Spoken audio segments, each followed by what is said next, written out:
Hello everyone, welcome back to Xylem learning. Anatomics ആണ്. അപ്പൊ നമുക്ക് ബേസിക് ആയിട്ട് കുറച്ച് സയൻസ് പഠിക്കാം അല്ലെ. അപ്പൊ എനിവേ നമ്മൾ ഇത് പഠിക്കാൻ പോകുന്നത് മിക്സ് ആൻഡ് സെപ്പറേറ്റ് അല്ലെങ്കിൽ ചേർക്കാം പിരിക്കാം എന്ന് പറയുന്ന ഒരു അടിപൊളി ചാപ്റ്ററിലെ കുറച്ച് പ്രധാനപ്പെട്ട ഭാഗങ്ങൾ തന്നെയാണ്. അപ്പൊ നിങ്ങൾ ഓരോ എക്സാംസിന്റെ പേപ്പറും ടെസ്റ്റ് ചെയ്താൽ നിങ്ങൾക്ക് ഈ ഒരു ഭാഗത്തൊന്നും ഉറപ്പായിട്ടും ക്വസ്റ്റ്യൻസ് വന്നതായിട്ട് നിങ്ങൾക്ക് കാണാനായിട്ട് സാധിക്കും. അപ്പൊ എന്തൊക്കെ കാര്യങ്ങളാണ് ഈ ഒരു ചാപ്റ്റർ നമ്മൾ ഡിസ്കസ് ചെയ്യുന്നത് അന്ന് നമുക്ക് ആദ്യം ഒന്ന് മനസ്സിലാക്കണം. ഇപ്പൊ സപ്പോസ് നമ്മളിപ്പോ ഒരു ഉദാഹരണത്തിന് കറിയിപ്പ് അല്ലെങ്കിൽ നമ്മുടെ കൽക്കണ്ടം, അതിന്റെയൊക്കെ പ്രത്യേകത എന്താണ്? അത് ഏത് ഭാഗത്ത് നിന്ന് നമ്മൾ ടേസ്റ്റ് ചെയ്ത് നോക്കിയാലും നമുക്ക് ഒരേ ടേസ്റ്റ് ആണ് നമുക്ക് അനുഭവപ്പെടാൻ പറ്റുന്നത്. കാരണം ഈ പറഞ്ഞിരിക്കുന്ന ആൾക്കാരൊക്കെ നിർമ്മിച്ചിരിക്കുന്ന ഒരേ തരത്തിലുള്ള മോളിക്യൂൾസ് കൊണ്ടാണ്, അല്ലെങ്കിൽ ഒരേ തരത്തിലുള്ള തന്മാത്രകൾ കൊണ്ടാണ്. അതുകൊണ്ടാണ് നമ്മൾ അവയെ വിളിക്കുന്നത് പ്യുവർ സബ്സ്റ്റൻസ് അല്ലെങ്കിൽ ശുദ്ധ പദാർത്ഥങ്ങൾ എന്ന് വിളിക്കുന്നത്. പക്ഷേ നമ്മുടെ ചുറ്റുമുള്ള എല്ലാ വസ്തുക്കളും അല്ലെങ്കിൽ എല്ലാ പദാർത്ഥങ്ങളും ഇതുപോലെ തന്നെ ഒരേ തന്മാത്രയാൽ നിർമ്മിച്ചതാണ് എന്ന് നമുക്ക് പറയാനായിട്ട് പറ്റുമോ? ഇല്ല.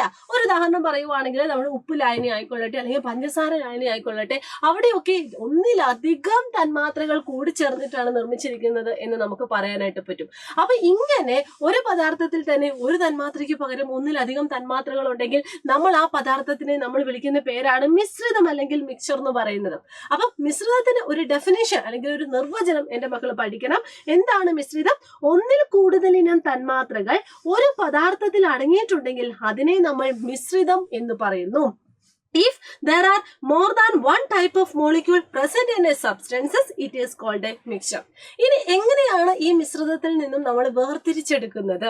അതാണ് നമ്മൾ ഇന്നത്തെ ഈ ഒരു ചെറിയ ക്ലാസ്സിലൂടെ നമ്മൾ ഡിസ്കസ് ചെയ്യാൻ വേണ്ടി പോകുന്നത്. അപ്പൊ ഏറ്റവും ആദ്യം നമ്മൾ ഡിസ്കസ് ചെയ്യുന്ന മെത്തേഡ് എന്ന് പറയുന്നത് ഇവിടെ നിങ്ങൾ കാണുന്ന ഈ ഒരു ഗ്ലാസ്സിൽ വെച്ചിട്ടുള്ള മണൽ തരികളെ സെപ്പറേറ്റ് ചെയ്യുന്നതാണ്. ഇവിടെ നിങ്ങൾ നോക്കിയാൽ അറിയാം, നിങ്ങൾക്ക് ഇവിടെ 2 ഗ്ലാസ് കാണാനായിട്ട് സാധിക്കും. ഈ 2 ഗ്ലാസ്സിലെയും ആ ഒരു മിശ്രിതം തമ്മിലുള്ള വ്യത്യാസം എന്താണ്? ഒന്നാമത്തെ ഗ്ലാസ്സിൽ നമ്മൾ ജസ്റ്റ് ഒരു വാട്ടർ എടുത്തു, ആ വാട്ടറിനകത്തേക്ക് നമ്മൾ സാൻഡ് അല്ലെങ്കിൽ മണൽ ഇട്ടിട്ട് നല്ലോണം ഒന്ന് ഇളക്കി. അപ്പൊ കുറച്ച് സമയം കഴിയുമ്പോഴേക്കും ആ ഒരു മണൽ താഴോട്ട് ഇങ്ങനെ അടിഞ്ഞുകൂടിയതായിട്ട് നമുക്ക് കാണാനായിട്ട് പറ്റും. ഇനി അതേ സമയം നമ്മുടെ രണ്ടാമത്തെ ചിത്രം നോക്കുവാണെങ്കിൽ അവിടെ നമ്മൾ ഒരു വെള്ളം എടുത്തു, എന്നിട്ട് നമ്മൾ ഇച്ചിരി ഉപ്പോ അല്ലെങ്കിൽ പഞ്ചസാരയോ നമ്മൾ ഇട്ടിട്ട് നല്ലോണം ഇളക്കി. അപ്പൊ ആദ്യത്തെ ഫിഗറുമായിട്ട് ഇവിടെയുള്ള വ്യത്യാസം എന്താന്ന് വെച്ചാൽ ആദ്യത്തെ ഫിഗറിൽ നമ്മൾ ആഡ് ചെയ്ത മണല് താഴോട്ട് വീഴുന്നതായിട്ട് അല്ലെങ്കിൽ താഴോട്ട് സെഡിമെന്റ് ചെയ്യുന്നതായിട്ട് നമുക്ക് കാണാൻ പറ്റി. പക്ഷെ രണ്ടാമത്തെ ചിത്രത്തില് നമ്മൾ യൂസ് ചെയ്തിട്ടുള്ള ഉപ്പാണെങ്കിൽ ഉപ്പ് അല്ലെങ്കിൽ പഞ്ചസാര ആണെങ്കിൽ പഞ്ചസാര അത് അതിനോട് ലയിച്ചു ചേർന്നതായിട്ട് നമുക്ക് കാണാൻ പറ്റും. അപ്പൊ എങ്ങനെയാണ് ഇതുപോലെയുള്ള മിശ്രിതങ്ങളിൽ നിന്നും നമുക്ക് വേർതിരിക്കാനായിട്ട് സാധിക്കുന്നത്? ഈസി ആയിട്ട് നമ്മളോട് വേർതിരിക്കാൻ പറഞ്ഞാൽ നമ്മൾ എന്ത് ചെയ്യും? ജസ്റ്റ് ഒന്ന് നമ്മൾ പതുക്കെ ആ മുകളിലുള്ള വെള്ളം ഒന്ന് നമ്മളിങ്ങനെ താഴോട്ടേക്ക് ഒഴിച്ചു കളയും. അതായത് ഈ ഒരു മെത്തേഡിനെ നമ്മൾ വിളിക്കുന്ന പേരാണ് തെളിയൂറ്റൽ എന്ന് പറയുന്നത് അല്ലെങ്കിൽ ഡിക്കാന്റേഷൻ എന്ന് പറയുന്നത്. ഈ തെളിയൂറ്റൽ എന്ന് പറയുന്ന മെത്തേഡ് എല്ലാത്തിലും സെറ്റ് ആണെന്ന് നമുക്ക് പറയാൻ പറ്റില്ല. കാരണം ഇവിടെ ഈ ഒരു തെളിയൂറ്റലിലൂടെ നമുക്ക് ഇതിങ്ങനെ വേർതിരിക്കാനുള്ള ഒരേ പ്രധാനപ്പെട്ട ഘടകം എന്ന് പറയുന്നത് ഏതാണ്? ഭാരവ്യത്യാസമാണ് അല്ലെ. മണലിന് ഭാരം കൂടുതലും ഉള്ളത് കൊണ്ട് തന്നെ മണൽ താഴോട്ട് ഇങ്ങനെ സെഡിമെന്റ് ചെയ്തതായിട്ട് നമുക്ക് കാണാൻ പറ്റും. അങ്ങനെ ഭാരവ്യത്യാസത്തിന്റെ അടിസ്ഥാനത്തിൽ നമുക്ക് ഇങ്ങനെ വേർതിരിക്കാനുള്ള ആ ഒരു മാർഗത്തിനെ നമ്മൾ വിളിക്കുന്ന പേരാണ് തെളിയൂറ്റൽ അല്ലെങ്കിൽ ഡിക്കാന്റേഷൻ എന്ന് പറയുന്നത്. അപ്പം ഒരു മിശ്രിതത്തിലെ ഘടകവസ്തുക്കളെ അടിയിച്ച് മുകൾ ഭാഗത്തുള്ള ദ്രാവകത്തെ ഊറ്റിയെടുക്കുന്ന പ്രക്രിയയാണ് തെളിയൂറ്റൽ എന്ന് പറയുന്നത്. ഓക്കെ, അപ്പൊ it is A process of separating the clear liquid above after sedimentation of the component of A mixture. ഇനി അങ്ങനെയാണെങ്കിൽ ഇവിടെ നിങ്ങൾ നോക്കിക്കേ, നമുക്കിങ്ങനെ തെളി ഊറ്റി കിട്ടിയ ആ ഒരു വാട്ടർ, ഓക്കെ, നമ്മൾ ആ വെള്ളത്തിന് നമ്മൾ സെപ്പറേറ്റ് എടുത്തു. പക്ഷെ അത് പ്യുവർ ആണ് എന്ന് നമുക്ക് പറയാൻ പറ്റില്ല. കാരണം മണലിട്ട് നമ്മളൊന്ന് ജസ്റ്റ് ഒന്ന് മിക്സ് ചെയ്ത വെള്ളമാണ്. അപ്പൊ സ്വാഭാവികമായും മണലിന്റെ ചെറിയ ചെറിയ അംശമെങ്കിലും ആ ഒരു വെള്ളത്തിൽ വരാനുള്ള ചാൻസ് ഉണ്ട്. അപ്പൊ നമുക്കതിന് വീണ്ടും എന്താണ് കുറച്ചും കൂടി പ്യുവർ ആക്കണം. അപ്പൊ അതിനുവേണ്ടി നമുക്ക് ഈ പറയുന്നത് പോലെ അരിപ്പയും അതുപോലെ തന്നെ ഫിൽറ്റർ പേപ്പറും, പിന്നെ ഈ ഫിൽറ്റർ പേപ്പർ നമ്മുടെ ഫണലിൽ ജസ്റ്റ് ഒന്ന് റൗണ്ട് ചെയ്ത് വെച്ചിട്ട് അങ്ങനെയും അതുപോലെ തന്നെ അരിപ്പയും ഒക്കെ നിങ്ങൾക്ക് യൂസ് ചെയ്യാനായിട്ട് പറ്റും. അപ്പൊ ഇങ്ങനെ ഈ പറഞ്ഞിരിക്കുന്ന മെത്തേഡ്സിലൂടെ നമുക്ക് കുറച്ചും കൂടി പ്യുവർ ആയിട്ടുള്ള ലിക്വിഡ്സ് കിട്ടണമെങ്കിൽ ഇവിടെ ഇതിന് കാരണമായിട്ടുള്ള സവിശേഷത എന്തായിരിക്കും? വലിപ്പ വ്യത്യാസമായിരിക്കും. നമ്മൾ ഈ അരിപ്പയിലൂടെ എല്ലാ വലുപ്പത്തിലുള്ള പദാർത്ഥങ്ങളും അല്ലെങ്കിൽ എല്ലാ വലുപ്പത്തിലുള്ള കല്ലും മുള്ളും ഒക്കെ ആ അരിപ്പയിലൂടെ താഴോട്ട് പോകുന്നതായിട്ട് നമുക്ക് കാണാൻ പറ്റുമോ? ഇല്ല. വലിപ്പം കൂടിയത് അവിടെ തങ്ങി നിൽക്കുകയും താരതമ്യം വലിപ്പം കുറഞ്ഞത് താഴോട്ടേക്ക് പോവുകയും ചെയ്യും. ഓക്കെ, അപ്പൊ ഈ ഒരു മെത്തേഡിലൂടെയും നമുക്ക് എന്താണ് ആ മിശ്രിതത്തിലെ ഘടകങ്ങളെ വേർതിരിക്കാനായിട്ട് സാധിക്കും. ഇതിനെ നമ്മൾ വിളിക്കുന്ന പേരാണ് അരിക്കൽ അല്ലെങ്കിൽ ഫിൽട്രേഷൻ എന്ന് പറയുന്നത്.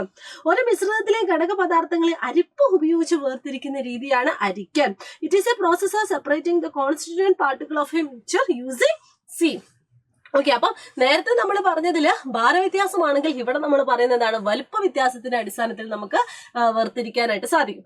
ഇനി നമ്മൾ നേരത്തെ കേസിൽ നമ്മൾ ഒരു ഫിഗറും കൂടെ നമ്മൾ പറഞ്ഞായിരുന്നു. അവിടെ എന്തായിരുന്നു, ഒരു ഗ്ലാസ്സിൽ കുറച്ച് ഉപ്പ് അല്ലെങ്കിൽ പഞ്ചസാര ഇട്ടിട്ട് നല്ലോണം മിക്സ് ചെയ്തു. അവിടെ നമുക്ക് ആ ഒരു വാട്ടറിന്റെ ഉള്ളിൽ മിക്സ് ചെയ്തത് ഏതാണെന്ന് നമുക്ക് കാണാൻ പറ്റില്ല, കാരണം അത് നല്ലോണം ലയിച്ചിട്ടുണ്ട്. ഇപ്പൊ സപ്പോസ് ഒരു ഉപ്പുവെള്ളം വിചാരിക്കാം, ആ ഉപ്പുവെള്ളത്തിൽ കുറച്ച് വെള്ളം നമ്മൾ എന്ത് ചെയ്തു, ഒരു സ്പൂണിൽ വെച്ചിട്ട് നമ്മൾ ചൂടാക്കുവാണെങ്കിൽ നമുക്ക് അവിടെ ഒരു പദാർത്ഥം അവിടെ റിമൈനിങ് ആയിട്ട് ഇരിക്കുന്നതായിട്ട് നമുക്ക് കാണാൻ പറ്റും. അതൊന്ന് ജസ്റ്റ് ഒന്ന് ടേസ്റ്റ് ചെയ്ത് നോക്കിയാൽ നമുക്ക് എന്താണ്, ഉപ്പിന്റെ ടേസ്റ്റ് ആണ് കാണാനായിട്ട് പറ്റുന്നത്. ഇനി അതുപോലെ തന്നെ നമ്മൾ ഏറ്റവും ആദ്യം എടുത്ത ഫിഗർ ഒന്ന് നിങ്ങൾക്ക് ഓർമ്മയുണ്ടാവുമെന്ന് വിശ്വസിക്കുന്നു. എന്തായിരുന്നു, നമ്മളൊരു വാട്ടറിനകത്തേക്ക് കുറച്ച് ഉപ്പോ അല്ലെങ്കിൽ പഞ്ചസാര ഇട്ടിട്ട് നല്ലോണം ഇളക്കിയിട്ടുള്ള ആ ഒരു മിശ്രിതം. അപ്പൊ അതിന്റെ ഉള്ളിൽ നമുക്ക് ആ ഒരു ഉപ്പ് ലായനി ആണെങ്കിൽ ആ ഒരു ഉപ്പ് വേർതിരിച്ചെടുക്കുന്നത് എങ്ങനെയാണ് എന്നും കൂടി നമുക്കൊന്ന് പഠിക്കേണ്ടതുണ്ട്. അപ്പൊ ജസ്റ്റ് നിങ്ങൾ എന്ത് ചെയ്യുക, ഒരു സ്പൂൺ എടുക്കുക, ആ സ്പൂണിൽ കുറച്ച് ഉപ്പുവെള്ളം എടുക്കുക, എന്നിട്ട് നല്ലോണം ഒന്ന് ചൂടാക്കിയാൽ അതിന്റെ ഉള്ളിൽ ആ ഒരു വാട്ടർ എന്ന് പറയുന്ന നീരാവിയായിട്ട് പൊങ്ങുകയും ബാക്കിയുള്ള ഒരു ചെറിയൊരു ഭാഗം അവശേഷിക്കുന്നതായിട്ട് നമുക്ക് കാണാനായിട്ട് പറ്റും. ഈ അവശേഷിക്കുന്ന ഭാഗം ഒന്ന് ജസ്റ്റ് ഒന്ന് ടേസ്റ്റ് ചെയ്ത് നോക്കിയാൽ അതിന് ഉപ്പിന്റെ ടേസ്റ്റ് ആണെന്ന് നമുക്ക് പറയാനായിട്ട് പറ്റും. അപ്പൊ ഇങ്ങനെയും നമുക്ക് മിശ്രിതത്തിനെ വേർതിരിക്കാനായിട്ട് സാധിക്കും. എപ്പോഴാണ് നമുക്ക് ഏതൊക്കെ ഘടകങ്ങളാണ് അല്ലെങ്കിൽ ഏതൊക്കെ മോളിക്യൂൾസ് ആണ് ഈ ഒരു ലിക്വിഡ്സിൽ അല്ലെങ്കിൽ ഈ ഒരു ദ്രാവകത്തിൽ അടങ്ങിയിട്ടുള്ളത് എന്ന് നമുക്ക് നമ്മുടെ നേക്കഡ് ഐ കൊണ്ട് കാണാൻ പറ്റിയില്ലെങ്കിൽ നമുക്ക് ഈ ഒരു മെത്തേഡിലൂടെയും അതിൻ്റെ ഉള്ളിലെ പദാർത്ഥങ്ങളെ നമുക്ക് വേർതിരിക്കാനായിട്ട് പറ്റും. അപ്പൊ ഇങ്ങനെയുള്ള മെത്തേഡിനെ നമ്മൾ വിളിക്കുന്ന പേരാണ് ബാഷ്പീകരണം അല്ലെങ്കിൽ ഇവാപ്പറേഷൻ എന്ന് പറയുന്നത്. അപ്പൊ എന്താണ് ബാഷ്പീകരണം? ഒരു ദ്രാവകം താപം സ്വീകരിച്ച് അതിന്റെ ബാഷ്പമായിട്ട് മാറുന്ന പ്രവർത്തനമാണ് ബാഷ്പീകരണം, അല്ലെങ്കിൽ it is the process by which a liquid absorb heat and get converted to vapour. അപ്പൊ പല രീതിയിലുള്ള ഈ പറയുന്ന മിശ്രിതത്തിലെ ഘടകങ്ങളെ വേർതിരിക്കുന്നതാണ് നമ്മൾ പഠിച്ചത്. ഇനി സപ്പോസ് നിങ്ങൾക്ക് അലൂമിനിയത്തിന്റെ പൊടിയും അതുപോലെ തന്നെ നമ്മുടെ ഇരുമ്പിന്റെ പൊടിയും കൂടി മിക്സ് ആയിട്ടുള്ള ഒരു മിശ്രിതമാണെന്ന് വിചാരിക്കാം. അതിൻ്റെ ഉള്ളിൽ നിന്ന് നമുക്ക് ഇരുമ്പിന്റെ പൊടിയും നമുക്ക് ഈസി ആയിട്ട് നമുക്ക് ഐഡന്റിഫൈ ചെയ്യാൻ വേണ്ടി പറ്റും. ഐഡന്റിഫൈ ചെയ്യാൻ ഇൻ ദ സെൻസ് ഈസി ആയിട്ട് നമുക്ക് അതിനെ തിരിച്ചറിയാനായിട്ട് പറ്റും. കാരണം എന്തുകൊണ്ടാണ്, നമ്മൾ ജസ്റ്റ് ഒരു കാന്തം യൂസ് ചെയ്താൽ മതി.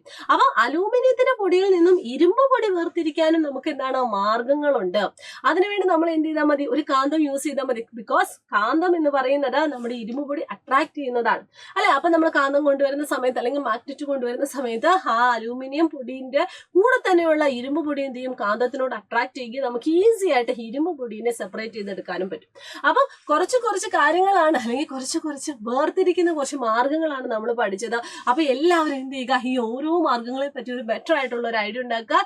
ഇത്തരത്തിലുള്ള മാർഗങ്ങളിലൂടെ ഇങ്ങനെ സെപ്പറേറ്റ് ചെയ്യുന്ന കുറച്ച് എക്സാമ്പിൾസും നിങ്ങൾ എന്ത് ചെയ്യുക, നോട്ട് ചെയ്ത് വെക്കാം. ഓക്കെ, അപ്പൊ ഇന്നത്തെ ഈ ഒരു വീഡിയോ ഇത്രയേ ഉള്ളൂ മക്കളെ. സെറ്റാക്കി പഠിക്കുക, പവറായിട്ട് പഠിക്കുക, നിങ്ങളുടെ ഫ്രണ്ട്സിനൊക്കെ ഷെയർ ചെയ്യുക. ആനുവൽ എക്സാമിന് നമ്മൾ ഇത്തവണ മുഴുവൻ മാർക്ക് നേടും എന്ന് നിങ്ങൾ ഉറച്ചു വിശ്വസിക്കുക, അതിനുവേണ്ടി പ്രയത്നിക്കുക കേട്ടോ. അപ്പൊ എല്ലാവർക്കും all the very best and thank you so much. By.